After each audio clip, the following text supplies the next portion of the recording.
de cara al mayor riesgo en el mundo, en mi criterio, que es la presidencia de Trump, que puede de alguna forma ser un obstáculo a este avance del comercio y la inversión en torno a la PEC. Y está con nosotros ahora el exministro de Economía, Miguel Castilla. Bienvenido, Miguel. ¿Cómo estás, Nicolás? Gracias por la entrevista. Estamos, es decir, el mundo nos está mirando y la pregunta es qué tenemos que ofrecerle al mundo nosotros. Tenemos todo, la verdad, para ofrecerle, y de hecho ayer lo destacaba el presidente del Banco Central, tenemos un marco normativo constitucional que ha hecho que la inversión despegue, tenemos una serie de acuerdos comerciales que hay que avanzar, profundizarlos, como de hecho está ocurriendo en el caso de China. Tenemos recursos naturales, recursos humanos, logística, ubicación geográfica. Lo que hace falta quizás es ordenarnos un poco, mayor liderazgo, mayor claridad y estabilidad en las reglas del juego para poder aprovechar ese potencial enorme que tenemos de cara al mayor riesgo en el mundo, en mi criterio, que es la presidencia de Trump, que puede de alguna forma ser un obstáculo a este avance del comercio y la inversión en torno a la PEC. Que tenemos todo, ciertamente, para poder salir adelante. Claro, porque el riesgo con Trump es que se encierre, ¿no es cierto?, que levante las barreras y que se retroceda en los avances que ha habido en las relaciones comerciales, ¿no? Sí.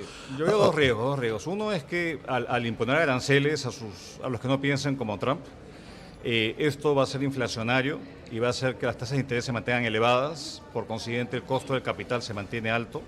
Y lo segundo es que el mundo va a crecer menos, China crecería menos, y en tanto que eso ocurra, el precio del cobre va a caer y eso nos afecta. Entonces, yo creo que hasta ahí podrían llegar los impactos. No quiero pensar en que comiencen a condicionar la política comercial, la apertura, la ayuda militar, a que enfriemos la relación con los chinos, porque ojalá que no nos pongan esa disyuntiva de tener que escoger uno contra el otro, ¿no? Pero todo está por verse y hay mucha incertidumbre, eso es lo que yo noto en la reunión de CEOs que he estado participando. Ahora, nos ocurrió a Jesús Verde, periodista acá exitosa, una vocera del Departamento de Estado le expresó la preocupación que había en el gobierno norteamericano con respecto a la presencia china en el puerto de Chancay, en los problemas de seguridad, es decir, era como que estaban molestos con la presencia china en Chancay, pero yo no sé por qué no se acuerdan de que cuando el almirante Ribaudo descubre el puerto de Chancay, se acerca a la gente de Volcan, que también son peruanos y lo ven y dicen hay que hacer este puerto, y se dan cuenta que el tamaño del puerto era más grande de lo que ellos podían poner, porque acá no había que poner cientos sino miles de millones de dólares, y salen al mundo, van a Estados Unidos. Así es. Y los gringos no la ven. Así es. Y los chinos sí, entonces se quejan de que los chinos no. Y yo recuerdo algo porque yo hace 10 años fui embajador del Perú en Estados Unidos. Justo cuando se empezaba ya a cerrar, Volcan empezaba a cerrar el trato con las conversaciones con los chinos, el Departamento de Estado me decía, ¿cómo es posible que el Perú, digamos, le dé un puerto a los chinos siendo tan estratégica la ubicación? Y yo le respondí, ¿cómo es posible que ustedes no vayan e inviertan en el país? El país está absolutamente abierto a todos. Entonces, yo conozco ese intento de abrirlo a todos, y los americanos dijeron que no. Y bueno, ahora vemos las consecuencias que ven con recelo, pero no hay más que por ahí no venga, porque ahora se están poniendo las pilas, ojalá que no sea muy tarde, para poder invertir en otros espacios. Ahora, uno de los temas de debate que está acá en los pasillos es el tema de la zona económica especial de Chancay. Es decir, en realidad lo que nos ha debido ocurrir, si la política peruana fuera otra y si fuéramos capaces, y de eso quisiera hablar contigo también, o sea, no logramos, o sea, yo digo, la política debería resumirse en el Perú en que compartimos objetivos comunes, todos queremos llegar al mismo lugar, al mismo país soñado. Y nuestras diferencias son las rutas, los caminos, esos son los partidos, los distintos caminos para llegar, pero deberíamos tener un sueño común compartido que no tenemos, Miguel. Yo me he sentado con 23 candidatos a la presidencia de todos estos que pretenden. Ninguno tiene claro cuál es lo que tienen claro es que ellos quieren ser, pero no donde quieren, en fin. Pero a lo que voy, podemos empezar con temas como el puerto de Chancay. O sea, debimos recibir a la PEC con el anuncio de que se crea la zona económica especial. Lamentablemente esto no ha sido posible. Ahora, no sé cuál es tu opinión sobre esto, porque hay gente que Jorge González Izquierdo me dijo el otro día que él no estaba de acuerdo con la zona económica especial, ¿no?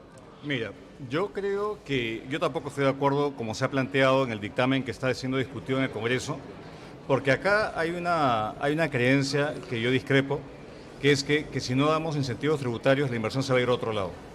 Quizá eso sea cierto, pero como tenemos un puerto que va a reducir 20% los costos logísticos, eso no lo tienen otros países de la región. Pero tú dices, eso solamente ya es una ventaja comparativa extraordinaria para el Perú. Evidentemente que sí. Y si tú ofreces un régimen de cero impuesto a la renta, muy abierto, cualquiera se va a ubicar en Chancay para pagar menos impuestos. Acuérdate cómo es el peruano. El peruano busca los regímenes de menor imposición. ¿Por qué tenemos tantas empresas pequeñas? Porque prefieren quedarse en un régimen donde pagan pues el RUS, pagan pocos impuestos. Entonces, yo creo que ahí estamos diciendo, oye, si no recaubas nada, si 0% de cero es cero, yo diría, puedes recaudar un porcentaje que no es menor, un porcentaje razonable quizás, y captar más recursos fiscales en un momento de estrechez fiscal. Y hay un tema adicional, que hay un estándar internacional que se ha impuesto en el mundo, que las empresas deben pagar 15%. Entonces, ¿qué va a ocurrir? Si tú pones 0% en Chancay, vamos a comenzar a exportar impuestos, porque esa empresa norteamericana, canadiense, va a pagar impuestos no en el Perú, sino allá en su país, y eso es absolutamente absurdo. Pero digamos, por un momento, dejemos fuera la discusión sobre el impuesto a la renta, que es lo que está trabando el avance, ¿no es cierto? Porque además va a requerir un procedimiento distinto. O sea, lo que sí se tiene que hacer, creo yo, es aprobar la creación de la zona económica especial, y que debe ser, como propone Leopoldo Monzón, desde Huacho hasta el Parque Industrial de Ancón, donde es decir, se piense en el puerto de Chancay no solamente como una aduana de entrada y salida de productos, sino como una zona donde se va a construir, donde se va a desarrollar industria, ¿no? Yo estoy de acuerdo con eso, con esa premisa. Claro, porque incluso a la hora que vaya a votación en el Congreso, tú para votar el tema tributario necesitas 87 votos en 2 votaciones, O sea, es un tema que por más intención que tengas de que sea 0%, no se va a aprobar fácilmente ni en la misma votación que se apruebe la creación de la zona económica. Entonces empecemos por ahí, Miguel. ¿Por qué no empezamos por ahí? Por crear la zona económica especial. Claro, pero la carnecita y que lo que más vende obviamente es el tratamiento impositivo. Pero a ver, tenemos una experiencia positiva en el país, que es el régimen de promoción agraria, que de hecho no era 30% el impuesto a la renta, sino que era 15%. Y había flexibilidad laboral y otros beneficios. Eso funcionó y hizo que la agroindustria despegara en adición a otros aspectos. Entonces, claro, quizás irte a cero me parece que es un poco... pero estás regresando a cero otra vez. No, pero lo que voy. Ya, olvídate por un momento, Miguel, del 0 o del 15 o del 5, porque se ha estado hablando incluso de 5% en los primeros años, ¿no es cierto? Claro. Ya, pero lo que es clave es la creación, o sea, el cambio de visión con respecto al puerto de Chancay. O sea, no va a ser un puerto de entrada y salida de productos, sino va a ser el eje del desarrollo de una zona donde va a haber, refinería de oro, refinería de otros minerales, industria, porque puedes hacer industria, o sea, puedes transformar productos, porque... A ver, Nicolás, yo creo que eso está bien, pero hay que ir un paso atrás y hay que pensar qué cosa requiere el país y qué es lo que no tenemos. Conectividad, porque puede ser una cosa, un enclave al cual no puedes llegar. ¿Qué ha pasado con el aeropuerto de Lima que estamos por inaugurar la ampliación? No hay forma de acceder. ¿Qué pasó con el Callao cuando lo ampliaste en capacidad? Habían colas larguísimas, no podías entrar al puerto. Entonces, la conectividad es absolutamente esencial. Lo segundo es, para que todo esto se desarrolle, tienes que tener seguridad. Y vemos que ya hay tráfico de terrenos y se puede armar un desmadre, de verdad, en la zona de influencia del puerto. Entonces, hay cosas más elementales que hay que trabajar para justamente no solamente enfrascarnos en un instrumento de promoción de inversión, que es la zona económica especial, sino todo el entorno, porque ahí no va a venir mucho, y si tenemos problemas de seguridad jurídica también, como efectivamente ocurre, entonces estamos hablando pues de una teoría, y creo que hay que ir a la práctica, y yo coincido contigo, quizás esta sea una oportunidad para pensar fuera de la caja y ver otros instrumentos que han funcionado en otros países. Pero creo que hay otras intervenciones que son absolutamente necesarias, que las estamos dando por sentadas y sabemos que eso en nuestro país pues toma tiempo. Yo he visto, por suerte, el otro día, la dramática situación de infraestructura vial. O sea, el déficit en la región Lima es de 800 kilómetros de carreteras entre las grandes autopistas y las carreteras de conexión. Y resulta que, bueno, el proyecto está trazado, está muy avanzado, o sea, ya se sabe lo que hay que hacer, que se saben las rutas, porque además es sobre rutas ya preestablecidas, son carreteras que existen y han estado abandonadas. O sea, que te permitirían, por ejemplo, llegar desde el sur hasta Lima, hasta Chancay sin pasar por Lima, por la carretera longitudinal de la sierra. Y resulta que hay fondos de inversión que ya han manifestado su disposición a poner dinero, pero piden reglas de juego claras, ¿no es cierto? Piden que se acabe todo este sistema engorroso de las licitaciones como se hacen en el Perú, que supuestamente están construidas, toda la legislación está construida para impedir la corrupción y hay una corrupción bárbara, ¿no es cierto? Entonces, hay que dar un mensaje en ese sentido también. Chancay es una oportunidad de cambiar las reglas de juego. Es una oportunidad porque si no se puede convertir pues, en una promesa incumplida, ¿no? Y creo que lo que tú apuntas es verdad. Recursos hay muchísimos recursos en el mundo. Los asiáticos traen, digamos, una oferta cuantiosa, pero finalmente cuando el drama empieza post-adjudicación. ¿Y a qué me refiero? Saneamiento, digamos, del predio. Saneamiento físico legal del predio.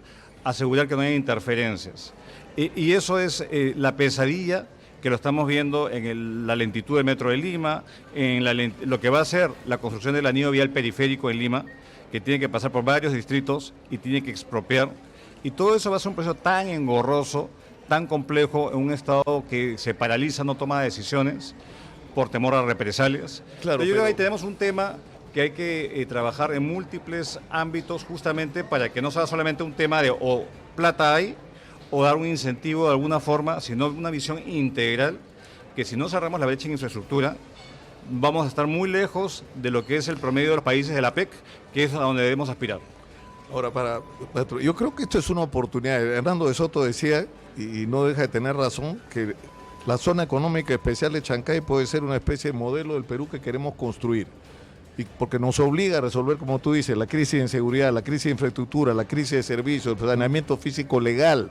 Es decir, tienes que resolverlo todo, los procedimientos de contratación y ejecución de obras, ¿no es cierto? Sin duda, sin duda. Ese es el gran reto, y si lo logramos hacer en Chancay y nos proponemos eso, ya no cambiar el Perú en los próximos años, sino por lo menos hacer que eso funcione, porque si eso funciona vamos a poder replicar eso en todo el país. Yo creo que eso es la oportunidad, Miguel, ¿eh? Sí, no, y a veces hay oportunidades que se presentan una vez, digamos. Yo coincido con esa visión positiva, pero vamos que hay que pensar que no solamente se trata de dar un incentivo, porque, a ver, yo te digo, hace 10 años yo fui ya ministro de Economía y he visto intentos sucesivos de los empresarios, muchos industriales, no todos, de decir, bájanos los impuestos, no puedo crecer, y eso no es, porque finalmente uno puede reducirlo en mercantilismo y creo que eso no se trata de aprovechar una gran oportunidad, que es un puerto, digamos, de escala internacional, que puede mover la aguja de nuestro país. Y yo coincido contigo, si es que eso nos permite efectivamente despercudirnos de toda esta inercia y toda esta medianía en la gestión pública y efectivamente inyectar una fuente adicional de crecimiento al país, bueno, en buena hora sea. Miguel Castilla ha estado con nosotros. Muchas gracias, un gusto conversar contigo. Nicolás.